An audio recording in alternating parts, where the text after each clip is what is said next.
Welcome students. In this video we will discuss our next chapter, that is chapter number 5, nervous system. As we all know that all our body functions are performed by different systems of the body. In all these systems, one system is the most important that makes us aware of our surroundings, and that is nervous system. It controls the whole body and it also responds to stimuli from the surroundings received through our sense organs. This nervous system is subdivided into three systems, that is number 1 central nervous system, number 2 peripheral nervous system, and last automatic nervous system. Central nervous system consists of the brain and the spinal cord. Peripheral nervous system consists of the nerves arises from the brain and the spinal cord. The automatic nervous system, it consists of special groups of nerve cells and nerves. It controls all the involuntary functions of several internal organs. Now first let's talk about the brain. The brain is the master organ of our body. It controls most of the functions of our body. So brain, it has three main parts: cerebrum, cerebellum and medulla. Let's talk about first of all cerebrum. Cerebrum is the largest part of the brain. It is located in the upper part of the brain. It controls our thinking, learning, ability, memory and basic intelligence. It also controls our sense organs. So, cerebrum is the largest part of the brain and it is the most important part also. Now let's talk about cerebellum. It is the second part of the brain. Also, it is a small part located at the back of the head.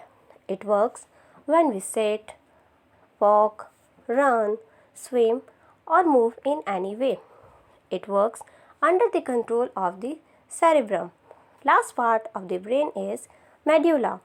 It connects the brain to the spinal cord, so it is also called the brain stem. It controls all the involuntary muscles like that of heart, lungs and stomach. After brain, we will discuss the spinal cord. Spinal cord is located inside our backbone, or we call it spine. The spinal cord controls reflex actions which are automatic. First of all, question arises, what is reflex action? So, reflex action is the quick, immediate and automatic response to a stimulus without the involvement of the brain. For example, when our finger touches a burning candle, the message reaches the spinal cord through the sensory nerves. These nerves immediately send the order through the motor nerves to the finger and we remove the finger from the burning candle. This is what we call reflex action and it is controlled by the spinal cord. Now, next topic is nerves. The nerve is a long cylinder thread-like structure arises from the brain and the spinal cord. These nerves are communication lines for transmission of messages from one body part to the other. So, whatever messages we are getting with the help of these nerves. The nervous system also controls our sense organs. You all might have familiar with the term sense organs. And what are the different sense organs? We have eyes, nose, ears, tongue and skin. These are all our sense organs. Let's talk about first sense organ, that is eye. The eye is an organ of sight or vision. It is located in a depression in the skull. Eye is somewhat circular in shape. It is protected from dust particles and other foreign bodies with the help of eyelids and eyelashes. There is a small opening called pupil. It controls the amount of light entering the eyeball and the color of the eye is due to the pigment present in the iris. The lens of the eye focuses light rays on retina.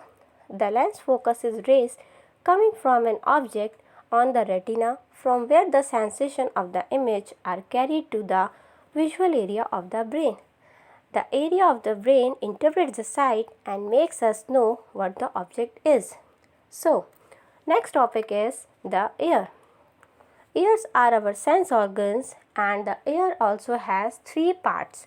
It is divided into three parts: the outer ear, the middle ear, and the inner ear. The outer ear catches the sound and sends sound waves to a thin membrane called eardrum. The eardrum vibrates very fast, and the vibrations are passed on to the inner ear, and from there the brain sends the messages and we are able to hear the sound. Similarly, we have nose, tongue, and the skin. They are also the sense organs. We smell due to the help of nose, and we are able to taste everything with the help of tongue. It has thousands of tiny worms called taste buds. These taste buds send messages along nerves to the brain and we are able to taste things. Last, the skin. Skin is the outermost covering of the body.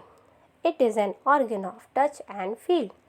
It also helps us to feel heat, cold, pain, pressure, and touch. This skin is also divided into two layers, the outer layer and the inner layer. Outer layer is called epidermis and the inner layer is called the dermis. Our skin also has thousands of sensory receptors all over the body. They are connected to the spinal cord and the brain with the help of nerves. These send messages continuously about our surroundings to the brain. Our skin also has two types of glands, that is sweat glands and sebaceous glands. Sweat gland throw out waste from the body in the form of sweat, while the sebaceous gland secretes an oil that protects the skin from being dry. So, all these organs works due to the help of nervous system. So, in short, nervous system controls all the organs of our body. It is very important for our body. So, students, I hope you all understood this chapter very carefully. Thank you.